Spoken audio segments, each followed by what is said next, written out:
Hey guys, how are you doing? Hope you are doing great. And welcome back to session 10 of 504 absolutely essential words in English with us Learn and Enjoy. سلام به همگی. امیدوارم حالتون خوب باشه. به درس دهم از مجموعه درس‌های 504 واژه کاملا ضروری انگلیسی با مجموعه Learn and Enjoy با من سحر خوش اومدید. بچه‌ها امروز می‌خوایم درس دهم رو بخونیم و با یاد گرفتن 12 کلمه امروز 120 تا کلمه تا اینجا خوندیم. تعداد خیلی زیادی هست. اگر این کلمات رو کار کرده باشید، تمرین کرده باشید، خیلی به دایره لغاتتون حتما اضافه شده و پیشرفت خیلی بزرگی هست. خب میخوایم بریم سراغ درس، اما مطابق معمول اگر هنوز کانال ما رو سابسکرایب نکردید لطفاً دکمه سابسکرایب رو بزنید و زنگوله کنارش رو هم بلافاصله بزنید تا از آخرین ویدیوهای ما به محض آپلود شدن مطلع بشید. So, let's get started.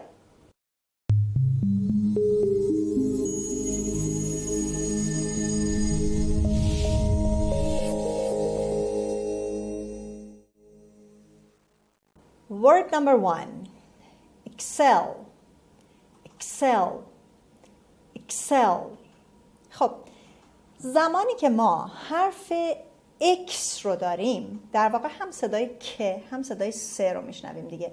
ɪk‌sel. خب تو این حالت یعنی کلماتی که به این شکل شروع میشن معمولا اون که میاد به حرف اول میچسبه که میشه ɪk‌sel و استرس میاد روی سه. پس تلفظش رو دقت کنید. ɪk‌sel. ɪk‌sel means be better than or do better than. be better than یعنی بهتر بودن از. do better than یعنی بهتر انجام دادن از یا نسبت به.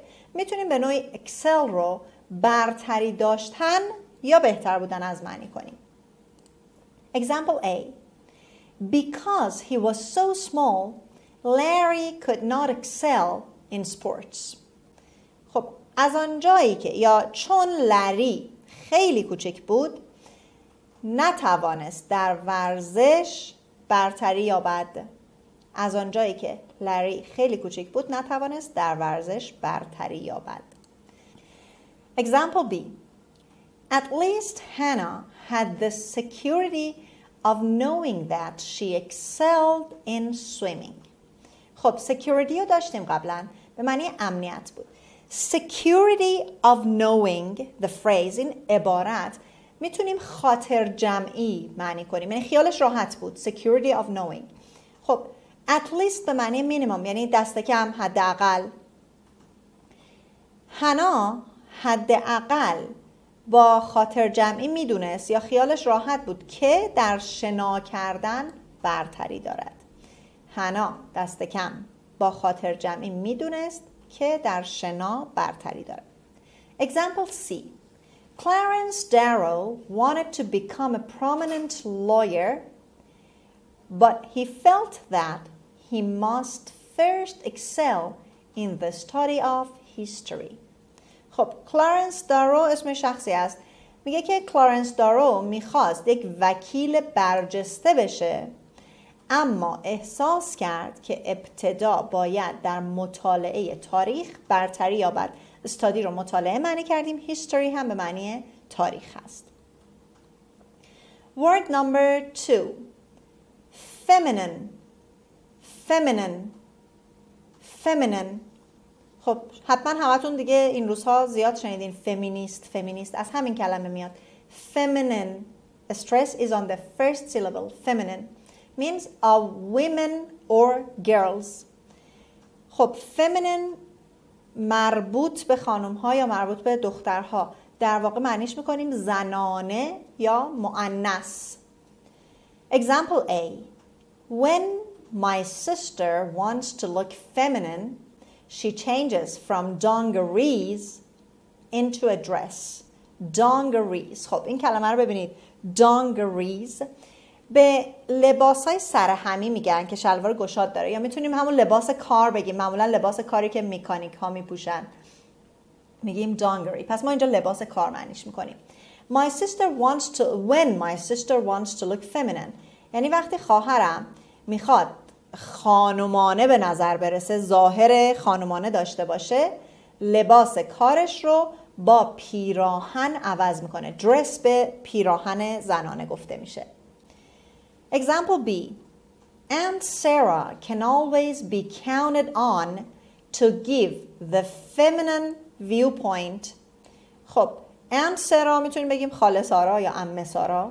Can always be counted on. خب to count on somebody یعنی روی کسی حساب کردن. be counted on اینجا جمله مجهول هست، be آوردیم قبلش دیگه. یعنی همیشه میشه رو خاله سارا حساب کرد برای دادن نقطه نظرهای زنانه اش. یک بار دیگه جمله رو میخونم.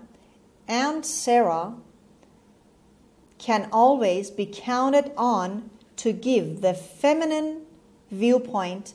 همیشه میتوان روی خاله سارا یا عمه سارا حساب کرد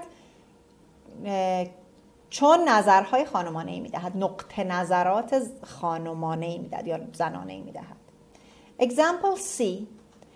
My brother is ashamed to cry at a sad movie because people might think he's behaving in a feminine manner.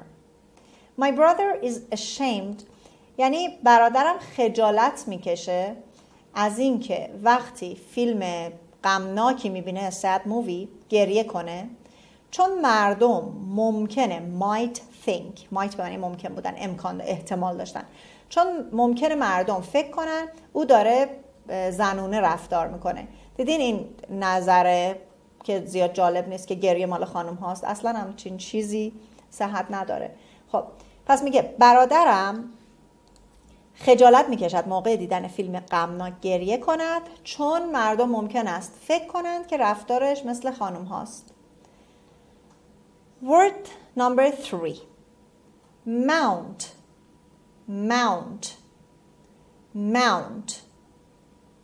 خب mount کلمه mountain هم از این میاد. Mount means get up on یعنی بالا رفتن از چیزی، بالا رفتن، go up, get up on. Congressman Jones mounted the platform to make his speech. Congressman Jones mounted the platform to make his speech. خب make a speech رو داریم. make his speech, make a speech یعنی سخنرانی کردن، ارائه سخنرانی، ایراد سخنرانی میگن. خب کانگرس هم که قبلا داشتیم، کانگرسمن یعنی عضو کنگره. خب اینطور معنی میکنیم که جونز عضو کنگره، جونز از سکو برای ایراد سخنرانی بالا رفت. پس یک بار دیگه میگم کانگرسمن جونز یعنی عضو کنگره، جونز آقای جونز عضو کنگره mounted the platform به معنی سکو هست، از سکو برای ایراد سخنرانی بالا رفت. Example B. The watchman mounted the tower to see if there were any people in the vicinity. خب کلمه vicinity رو در درس گذشته داشتیم، میشد چی؟ neighborhood, near a place, region near a place به معنی مجاورت، حوالی، نزدیکی. خب the watchman به معنی نگهبان یا دیدبانی هست که معمولا روی برج ها کشیک میکشه، در واقع نگهبانی میکنه. The watchman mounted the tower یعنی نگهبان یا دیدبان از برج بالا رفت، mounted the tower to see if there were any people in the vicinity برای اینکه ببینه که آیا کسی در آن حوالی هست یا نه. یا نه رو ما نداریم توی جمله ولی میتونیم خودمون اضافه کنیم. Example C. My sister couldn't mount the horse so they gave her a pony instead. خب یعنی خواهرم نتونست از اسب بالا بره، منظور اینه که نتونست سوار اسب بشه، به همین دلیل بهش یک اسب پاکوتاه دادن، پونی.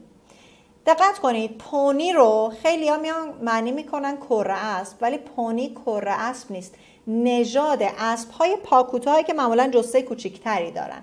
پس پونی کره اسب نیست و اسب پاکوتاه هست. خب بریم سراغ کلمه 4. Word number 4. compete compete compete. خب COM داریم. COM هم مثل CON خیلی جاها به شکل شوا خونده میشه. Compete and the stress is on the second syllable. Compete means try hard to get something wanted by others. یعنی سخت تلاش کردن که اون چیزی رو که بقیه هم میخوان به دست بیاریم.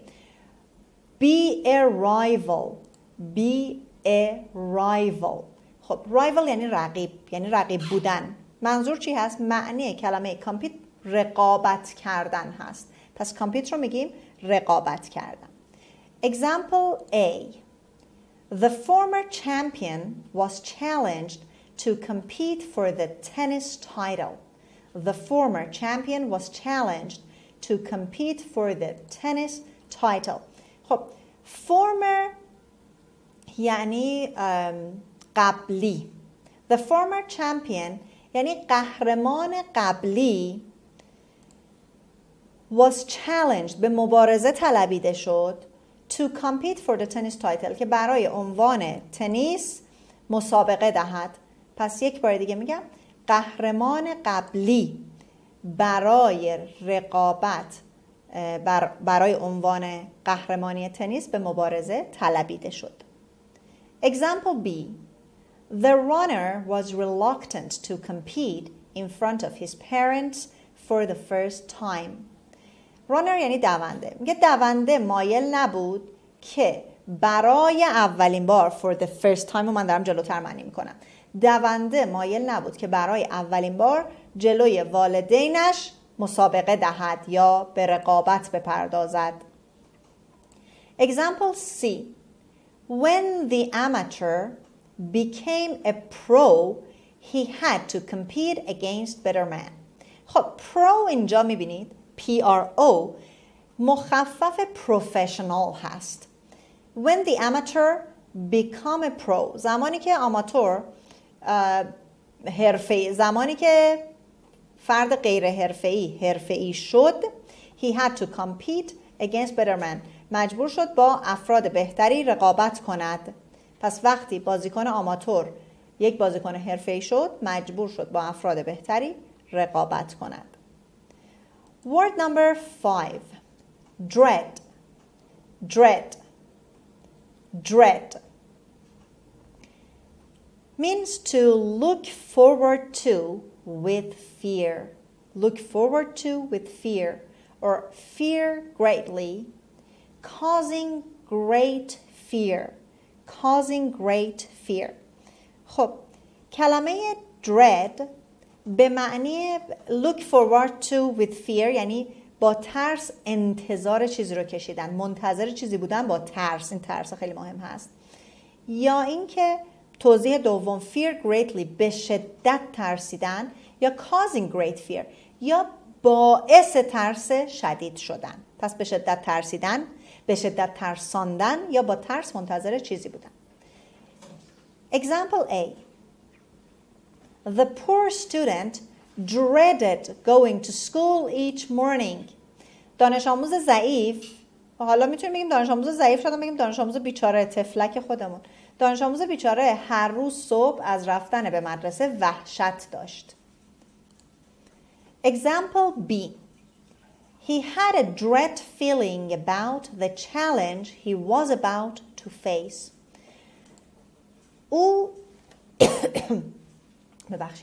او احساس ترس داشت از چی؟ About the challenge از مبارزه‌ای که he was about to face در پیش رو داشت. He was about یعنی نزدیک بود که باهاش مواجه بشه که همون در پیش رو داشت. پس یک بار دیگه میگم او از مبارزه‌ای که در پیش رو داشت احساس ترس میکرد یا احساس ترس زیادی میکرد. Example C. I dread going into that deserted house. I dread going into that deserted house. یعنی من از رفتن به آن خانه متروکه، دزرت یادتونه متروکه ترک شده بود. من از رفتن به آن خانه متروکه میترسم یا هراس دارم. Word number 6. Masculine. Masculine. masculine. Masculine is opposite of feminine. خب این کلمه masculine متضاد کلمه feminine هست. feminine میشد زنانه، پس masculine میشه چی؟ مردانه. معنیش هم هست of man، یعنی مربوط به مردان، یا male یا جنس مذکر. The boy became more masculine as he got older. یعنی هرچه که اون پسر بزرگتر میشد، as he got older، هرچه که اون پسر بزرگتر میشد، he became more masculine، مردتر میشد یا مردانگیش بیشتر میشد. Example B. It is undeniable that his beard makes him look masculine. یعنی این امر که ریش‌هایش او را مثل مردها جلوه می‌دهد غیر قابل انکار است. یا حالا اینجوری بگیم که این انکارناپذیر یا بدیهی مسلمه، میتونیم معکوس هم معنیش کنیم. این امر، این موضوع انکارناپذیره که ریش‌هایش باعث میشه که او مردانه به نظر برسه. And the last example for word number 6.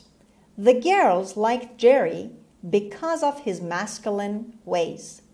یعنی دخترها جری رو به خاطر رفتار مردانش دوست داشتن. اینجا ways شیوه معنی نمی کنیم و رفتار معنی می کنیم. دخترها جری رو به خاطر رفتار مردانش دوست داشتند. خب بریم سراغ ست کلمه بعدی. Word number 7. Menace. Menace. Menace. It means threat. Threat. خب دقت کنید بچه ها. T-H-R-E-A-T. Threat نخونید. Threat. E-A sounds A here. Threat به معنی تهدید هست. پس menace یا threat هر دو به معنی تهدید. It's a noun.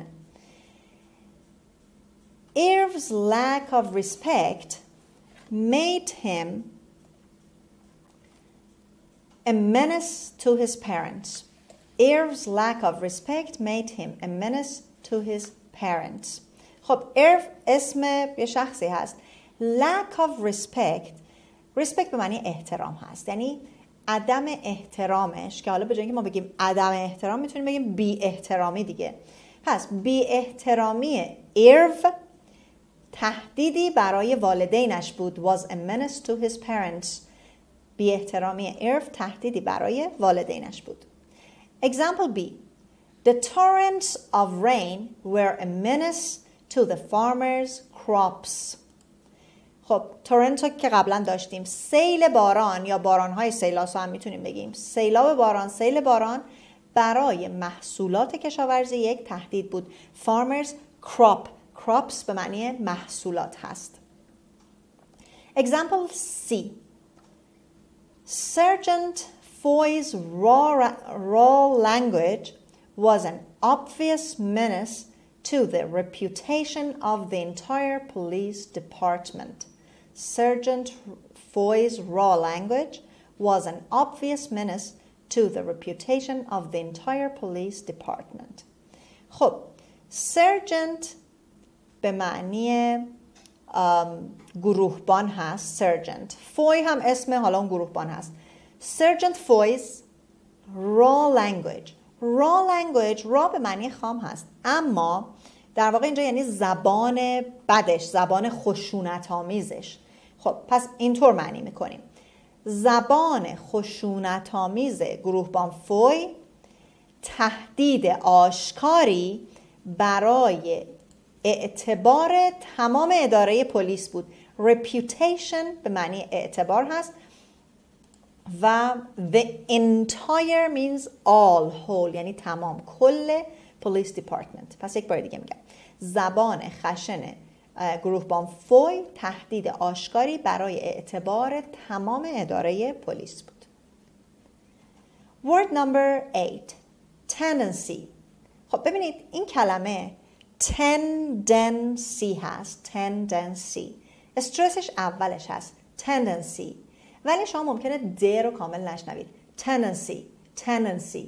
ببینید این د خیلی به گوشتون نمیاد. اینها توی listening خیلی اهمیت پیدا میکنه. tendency means leaning. movement in a certain direction. خب leaning یعنی خم، مایل، کج. movement یعنی حرکت در جهتی خاص. tendency به معنی تمایل هست. وقتی به مسیری تمایل داریم، به جهتی تمایل داریم، یعنی میخوایم تو اون مسیر بریم یا به چیزی تمایل داشته باشیم. پس هم معنی فیزیکی داره، هم معنی در واقع غیر فیزیکی داره دیگه. تمایل داشتن به چیزی یا خم شدن به سمت چیزی. tendency, leaning. Example A. My algebra teacher has a tendency to forget the students' names. خب algebra یعنی جبر. میگه که معلم جبر من تمایل داره که نام دانش آموزان رو فراموش کنه.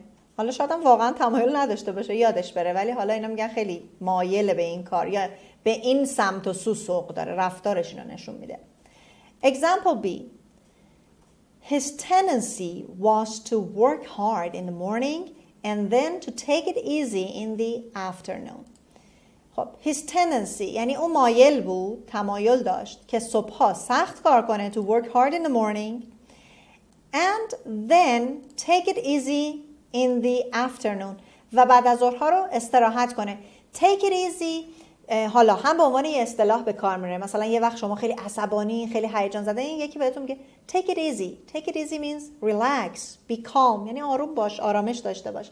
اینجا take it easy رو به معنی استراحت کردن در نظر گرفتیم. او گرایش داشت صبحها سخت کار کند و بعد از ظهرها استراحت کند. Example C. The tendency in all human beings is to try to survive. خب human beings یعنی انسان ها. میگه که همه انسان ها تمایل دارند که برای بقا تلاش کنند. Try to survive. Survive میشد زنده موندن، همون بقا. پس همه انسان ها تمایل دارن یا گرایش دارن به اینکه برای بقا تلاش کنند. Word number 9. Underestimate. Underestimate. Underestimate. خب underestimate. Underestimate. 5 بخش هست. It has 5 syllables. Underestimate. از سیلاب سوم از ای محکم میگیم. Means set to a low value, amount or rate. خب یعنی در واقع به ارزش چیز رو پایین آوردن یا مقداری رو پایین آوردن یا همون بهای نرخ چیز رو پایین آوردن. معنی لغوی underestimate میتونیم خیلی راحت بگیم دست کم گرفتن. مثلا ما میتونیم یک کسی رو underestimate کنیم، کسی رو دست کم بگیریم، دست پایین بگیریم. underestimate. Example A. I admit that I underestimated the power in the bulky fighter's frame. خب admit به معنی اعتراف کردنه. میگه من اعتراف میکنم که دست کم گرفتم. چی رو؟ The power، قدرت in the bulky fighter's frame. bulky میشد بزرگ، حجم، گنده. frame یعنی چارچوب. fighter's frame منظور استخوان‌بندی هست، یعنی قدرت بدنی اون مبارز رو دست کم گرفتم. پس یک بار دیگه میگم اعتراف میکنم که قدرت بدنی مبارز غول‌پیکر رو دست کم گرفتم. Example B. Undoubtedly, the boss underestimated his employees' ability to work hard. Undoubtedly رو قبلا داشتیم. بیشک رئیس توانایی کارمندش رو برای سخت کار کردن دست کم گرفته بود. بیشک رئیس توانایی کارمندش را برای سخت کار کردن دست کم گرفته بود. And the last example for word number 9. The value of our house was underestimated by at least $2,000. The value of our house. Value یعنی ارزش، بها. ارزش خانه ما دست کم گرفته شده بود. By at least حداقل $2,000. خب میتونیم این رو به این شکل مرتب کنیم که قیمت خانه ما دست کم یا حداقل $2,000 کمتر برآورد شده بود. estimate میشه برآورد کردن، تخمین زدن. گفتیم underestimate میشه دست کم گرفتن، ولی در مورد قیمت ما قیمت رو دست کم نمیگیریم، قیمت رو میتونیم کمتر برآورد کنیم. پس میگیم قیمت خانه ما حداقل $2000 کمتر برآورد شده بود. خب هنوز 3 تا کلمه مونده که با من همراه باشید.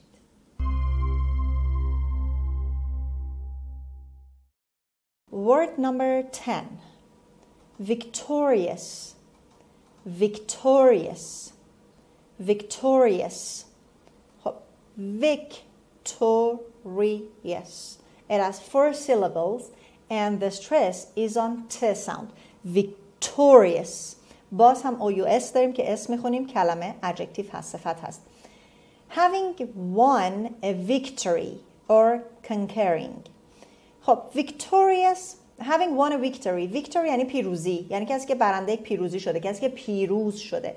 conquering باز هم یعنی پیروزی، غلبه بر چیزی یا کسی. میتونیم معنی victorious رو بگیم پیروز، پیروزمندانه یا برنده. پس هم به شکل adjective میتونیم در جملات فارسی معنیش کنیم، هم به شکل adverb پیروزمندانه در فارسی یک قید هست. اما حواستون باشه در انگلیسی این کلمه فقط و فقط adjective یا صفت هست. خب با هم مثال ها رو ببینیم. Example A. Playing in New Jersey, the Jets were victorious 2 years in a row. خب row به معنی ردیف هست. In a row یعنی در یک ردیف، یعنی پشت هم، پیاپی، به دنبال هم. 2 years in a row یعنی 2 سال پیاپی، 2 سال پشت سر هم. خب فاعلمون the Jets هست. Jets اسم یه تیم جت ها در نیوجرسی، یکی از تیم های بیسبال هست. Playing in New Jersey the Jets، میگیم که تیم جت ها با بازی در نیوجرسی 2 سال پیاپی برنده شدند یا پیروز شدند. تیم جت ها با بازی در نیوجرسی 2 سال پیاپی برنده یا پیروز شدند. Example B. Terry faced the challenge with the bad attitude that he could not be victorious.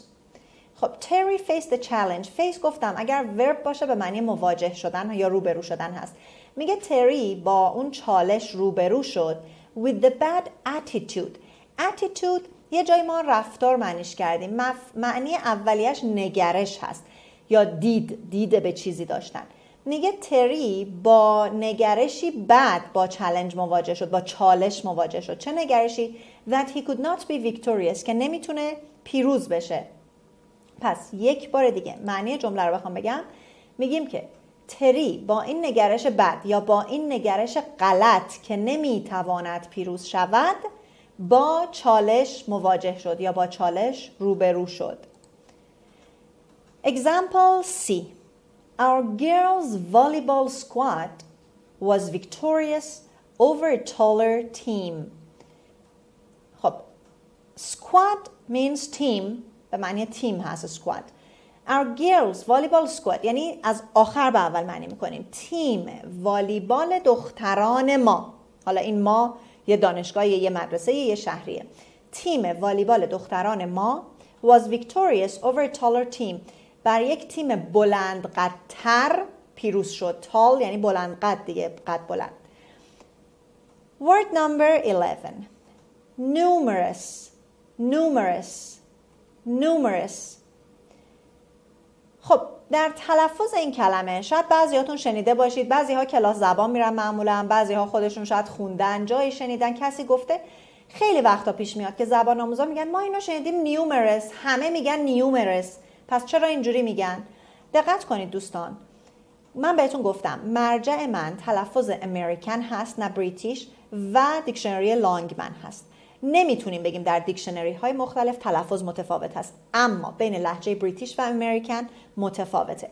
معمولا در خیلی از کلمات حرف یو در لهجه امریکن به شکل او تلفظ میشه، اما در لهجه بریتیش به شکل یو تلفظ میشه. یعنی اگر یک بریتیش بخواد این کلمه رو بگه میگه نیومرس، و حتی تو دیکشنری لانگمن هم ببینید آوانگاری نیومرس رو هم دارید و بعد جلوش نوشته یو اس یا علامت دلار گذاشته، منظورش اینه که این آمریکایی هست که میشه numerous. همین رو ما برای کلمه student داریم. شاید تا حالا بگید ما تا حالا میخوندیم student. خود من هم یک عمری در مدرسه به ما یاد دادن که بگید student. Student is British, student is American. اگر دارید زبانی رو یاد میگیرید سعی کنید روی یک لهجه تمرکز کنید و در واقع لهجه‌تون، دیکتتون و حالا همه چی مربوط به اون لهجه باشه، مخلوط و ترکیبی نباشه. خب پس این رو میخونیم numerous. Numerous. The stress is at the beginning. It's an adjective. Means very many or several. Numerous از number و اینا میاد دیگه. به معنی متعدد، چندین، بسیار. Example A. Critics review numerous movies every week. خب critics به معنی منتقدان، کسایی که نقد فیلم انجام میدن. منتقدان هر هفته فیلم های متعددی را مرور میکنن. ریویو، مرور میکنن، میبینن. Example B. Dr. Fisher had resisted accepting money from the poor woman on numerous house calls. خب دکتر فیشر اسم دکتری هست. دکتر فیشر had resisted، رد کرد. resist ما مقاومت کردن خودیم، اما رد کردن چیزی هم میشه. رد کرد accepting money، در واقع پذیرفتن پول رو from the poor woman، از زن فقیر، زن مستمند. on numerous house calls. house calls یعنی ویزیت های خونگی، یعنی از خونه بهش تلفن میشه و اون میره برای ویزیت بیمار به منزل. numerous هم که متعدد بود. پس اینجوری میگیم دکتر فیشر از پذیرفتن پول از زن فقیر در چندین ویزیت خانگی خودداری کرد، یا در تعداد زیادی ویزیت خانگی خودداری کرد. Example C for word number 11. The debater used numerous documents to back up his statement. خب debater رو قبلا هم داشتیم به معنی مناظره کننده. numerous documents هم قبلا داشتیم به معنی مدارک متعددی. میگه مناظره کننده استفاده کرد از مدارک متعددی، مدارک زیادی to back up his statement، تا اظهاراتش رو back up کنه، یعنی حمایت کنه، یعنی اینجا بتونیم بگیم اثبات کنه، ثابت کنه. پس دوباره بگیم مناظره کننده برای اثبات گفته هایش یا اظهاراتش از مدارک زیادی استفاده کرد. Word number 12.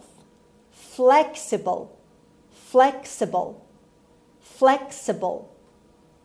خب در مورد کلمه flexible ممکنه بشنوید من میگم flexible ولی این ا نیست. ما اینجا بین L و X ای داریم. ای نمیتونه صدای ا داشته باشه، یا صدای ا داره یا ای. flexible. خب در زبان انگلیسی یک صدایی داریم که در فارسی نداریم و همین گاهی فهمیدن تشخیص کلمه رو در لیسنینگ برای ما سخت میکنه. حرف ای هست اما صداش نه ا هست نه ا هست، بین این دوتا در یک بازه میانی هست. برای همین ما فارسی زبان ها چون این صدا رو نداریم در زبان فارسی به شکل ا ممکنه بشنویم. flexible. یا مثلا کلمه همونی که ما تو فارسی میگیم مسیج، این مسیج نیست. اگه دیکتش رو ببینید مسیج نوشته میشه ولی ما هیچ وقت نمیگیم مسیج. خب بین ا و ا یکم سخته ولی با تمرین درست میشه. و این کلمه flexible. خب ا نیست. means easily bent یعنی خم شدن. easily bent یعنی به راحتی خم میشه. یا willing to yield هم یعنی خم شدن، مایل شدن. willing هم یعنی مایل به خم شدنه. خب در واقع با یک کلمه اگر بخوایم بگیم flexible به معنی انعطاف پذیر هست. شاید تو فارسی هم شنیده باشید فلانی خیلی فلکسیبله، آدم فلکسیبلیه. اینو شنیدم که به کار میبرن. پس flexible یعنی انعطاف پذیر، هم در مورد اشیایی که به راحتی خم میشن، هم در مورد افرادی که میتونن خودشون رو وفق بدن به کار میره. Example A. The toy was flexible and the baby could bend it easily. یعنی اسباب بازی انعطاف پذیر بود و کودک تونست اون رو به راحتی خم کنه. Example B, remaining flexible, Nick listened to arguments from both sides. خب نیک میشه فاعل جمله و نیک گوش کرده، پس میتونیم نیک رو بیاریم اول جمله. بگیم نیک با انعطاف پذیری. حالا اینجا برای اینکه خیلی طولانی نباشه کلمه میتونیم بگیم نرمش. نیک با نرمش یا نیک با انعطاف پذیری به استدلالات هر دو طرف گوش کرد. آرگومنت میشه بحث، ولی اینجا منظورم بحث و مجادله نیست، یعنی اون بحثی که در مورد حالا یه موضوعی مطرح میکردن، استدلال میکردن. And the last example, a mouse's flexible body allows it to squeeze through narrow openings. A mouse's flexible body یعنی بدن انعطاف پذیر یک موش allows it به اون اجازه میده to squeeze یعنی فشار دادن، با فشار رد شدن، که با فشار از باریکترین شکاف ها عبور کنه. through یعنی از میان چیزی. پس یک بار دیگه میگم بدن انعطاف پذیر موش به اون اجازه میده که با فشار از میان باریکترین شکاف ها عبور کند. خب دوستان، در اینجا 120 کلمه ما طی 10 درس به پایان رسید. بهتون تبریک میگم که تا اینجا با من همراه بودید و بریم برای قسمت آخر درسمون، یعنی words in use. The title of today's reading is Bet on the Blond. Can women excel as jockeys in big-time horse race? Years ago, the feminine touch was kept out of racing, but now at tracks all over the country, women mount horses and compete with men, many of whom dread the whole idea. Their masculine image, they feel, may be threatened. Also, some offer the weak argument that females are a menace on the track. But, as we all know, we should resist the tendency to underestimate the power of women. A few female jockeys have been victorious in numerous races, and this is probably what has put the male jockeys in rage. It would be wise if the men were more flexible in their attitudes toward women athletes. What do you think? نظر شما راجع به این ریدینگ چیه؟ یک کمی تقابل بین masculine و feminine بود، بین مردانگی و زنانگی و اینکه آیا خانم ها میتونن تو همه عرصه باشن یا نه. امیدوارم که نظرتون مثل ریدینگ مثبت بشه. خب دوستان عزیز، درس امروز به پایان رسید. در پایان درس میتونید مطابق معمول تمرین ها رو ببینید و جملات رو با استفاده از 12 کلمه این درس کامل کنید.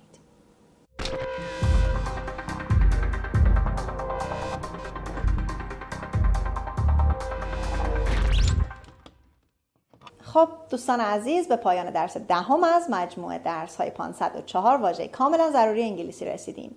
لطفاً ما رو در شبکه‌های اجتماعی دیگه هم دنبال کنید و کانال ما رو به دوستاتون هم معرفی کنید. لایک و کامنت های شما باعث دلگرمی ما میشه و باعث میشه که بتونیم با انرژی بیشتری به تولید محتوا برای شما عزیزان ادامه بدیم. Till next session, take good care of you and goodbye.